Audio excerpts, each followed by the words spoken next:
सोमवारपेठ टिळकवाडी सोमवारपेठ इथं आम्ही आहे आता आणि अपार्टमेंट आहे आणि इथून आम्हाला कॉल आला साप आहे म्हणून. तर कसं काय कोणी बघितलं सापचं? रस्त्यावरून जाणाऱ्या लोकांनी बघितला. काहीतरी मांजराबरोबर खेळत होता. त्या दुकानवाल्यांनी सांगितलं, मग आम्ही बघितलं त्याला. तुम्ही छानपैकी त्याला बघत थांबला, ही खूप मोठी गोष्ट आहे. तर लोक घाबरून पळून जातात. तर त्यावेळी अशा टाईमला साप मिळायचे चान्सेस कमी असतात. त्यामुळे आता बघू तर परिसर बघू शकता तुम्ही, पूर्ण म्हणजे वर्दळीचं वातावरण आहे आणि अशा ठिकाणी सुद्धा साप येतात. लक्षात घ्या. सोमवारपेठ टिळकवाडी सोमवारपेठ इथं आम्ही आहे आता आणि रस्त्यावरच्या जाणाऱ्या लोकांनी त्या सापाला बघितला. मांजराशी खेळत होतो तो साप, म्हणजे फाईट होत होती आणि यांनी मारले नाहीत, वाचवण्यासाठी त्याला बोलवलं, त्यामुळे यांचे आभार. तर बघू शकता तुम्ही कोणता साप आहे.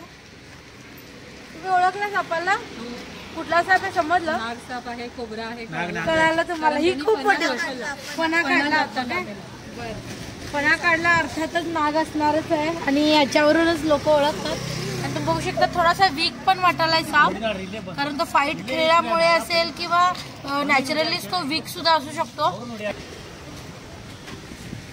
ते काठीच आहेत.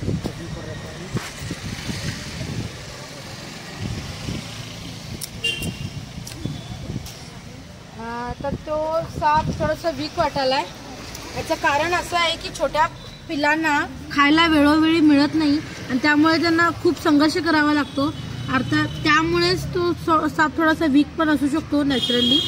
आणि तो काट पण टाकायला आलाय असं, आणि लवकर काट टाकतात. छोटी पिल्लं जी असतात ती लवकर काट टाकतात आणि याला असं मी पकडलेलं आहे. बघू शकता अंदाजे 10 ते 12 दिवसाचं हे छोटंसं नागाचं पिल्लू आहे. लक्षात घ्या. आणि लोक आम्हाला मोठा साप पकडल्यानंतर किती खूप मोठं काम केलं तुम्ही किंवा डेंजर आहे असं म्हणतात. तर जास्त स्ट्रगल तर छोटं साप पकडताना करावं लागतं, कारण बाईट करण्याची शक्यता खूप जास्त असते. त्यामुळे छोटे साप जास्तीत जास्त चावायचा प्रयत्न करतात, कारण ते इमॅच्युअर असतात आणि ॲग्रेसिव्ह सुद्धा असतात. आता तो फणा काढत नाहीये, पण मगाशी तो फणा काढला होता त्यामुळे त्यांना लक्षात आलं की हा नागच आहे. तुम्ही इथं बघू शकता. तुम्ही काठीने मी दाखवायचा प्रयत्न केला. हा त्याचा स्पेक्टॅकल ज्याला आपण म्हणतो, आकडा म्हणतो आपण मराठीमध्ये, तो इथं आहे.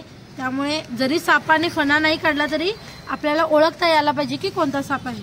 अंदाजे 10 ते 12 दिवसाचं हे नागाचं पिल्लू आहे आणि आता पावसाळ्यामध्ये अंडी उगली जातात आणि त्याच्यानंतर त्यातून पिल्लं बाहेर येतात. त्यामुळे तुमच्याही आजूबाजूला अशी पिल्लं भरपूर येतील, बाहेर येतील, तुम्हाला दिसतील. इथंच कुठंतरी नाग मोठ्या सापानं पिल्लं घातलं असणार आणि त्यामुळे खूपच नाजूक आहे साप, बघू शकता. आणि त्यातून ती पिल्लं बाहेर आले. ठीक आहे, आम्ही याला तर पॅक करूया. तुम्हाला व्हिडिओ आवडल्यास जरूर लाईक करा, शेअर करा, कमेंट करा कसा वाटलो. अशी माहिती सापाबद्दलची जास्तीत जास्त लोकांपर्यंत पोहोचवण्याचा प्रयत्न करा, कारण सगळ्यांनाच अवेअरनेस असायला पाहिजे. तर ठीक आहे, सर्वांना नागपंचमीच्या हार्दिक शुभेच्छा.